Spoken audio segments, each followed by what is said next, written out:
Parties are a great way to celebrate someone's achievements, whether it be a promotion, a graduation, a shower of some kind, or a birthday party.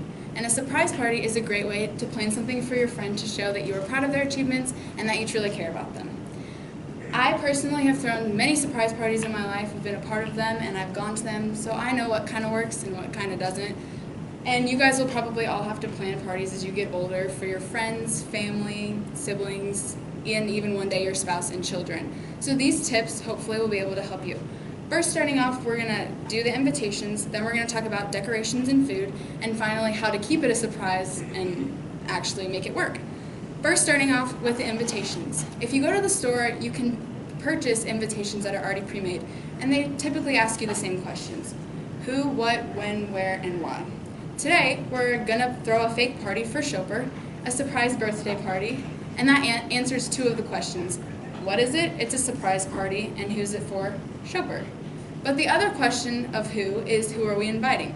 Today, you guys are all invited to this party. But if you're actually throwing a party, I suggest checking with the guest of honor's family and friends to find out who they would actually want at their party, because I'm assuming if Chopper was having a party thrown for him, we probably wouldn't be invited. No offense, you guys. Anyways, after that, you can answer the question of when and where. I typically think it's best to plan the party several days outside of the actual day itself to keep it as surprising as possible. You can do it the day of, but you just have to make sure that they are occupied and they don't expect it.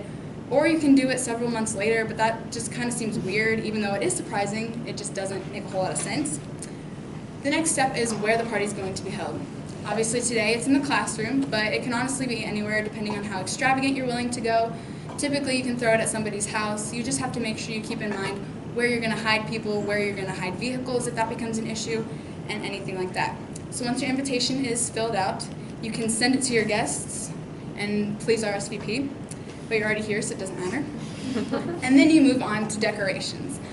If you're going to decorate for a party, you can do many different things. If you want to have a theme, you can decorate for a theme, but for today we're just going to stick to making you aware that it is a birthday party. If you're having a graduation party, you could choose cupcakes that have grad cap like toppers on them, or if you're having a baby shower, you can decorate with pink and blue. But for today, we're going to stick with a banner that says happy birthday right behind me, balloons, and party hats, which many of you guys are wearing now, and I will put on, and hopefully not look too weird. Anyways, once you have that taken care of and you make sure that everyone will know it's a birthday party as soon as they walk in the door, you can start thinking about food. You want to make sure you have enough food for all of your guests, which I didn't do today, sorry about it. But you also want to make sure that it's good food too. You can do anything from snacks to an actual meal, but one thing I think you always need to have is punch and cake. Cake is a very important thing at a birthday party in my opinion, and it just really represents the day itself. Once you have your decorations and food prepared, you can move on to actually making sure it is a surprise for the guest of honor. On your invitation, you want to make sure you specify and truly show everybody that it is a surprise. That way they don't ask questions to the guest of honor and they don't say how excited they are and ask what they want, because that just ruins the party before it even began.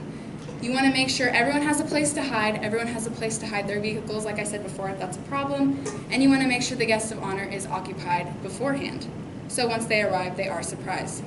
I think the best way and the most basic way to do it is to hide in a spot in the house or wherever the party is taking place and jump out and yell surprise. This will be surprising and maybe even scary for them, but that just makes it more fun and kind of funny.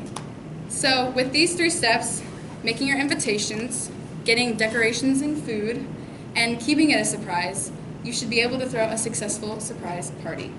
Thank you.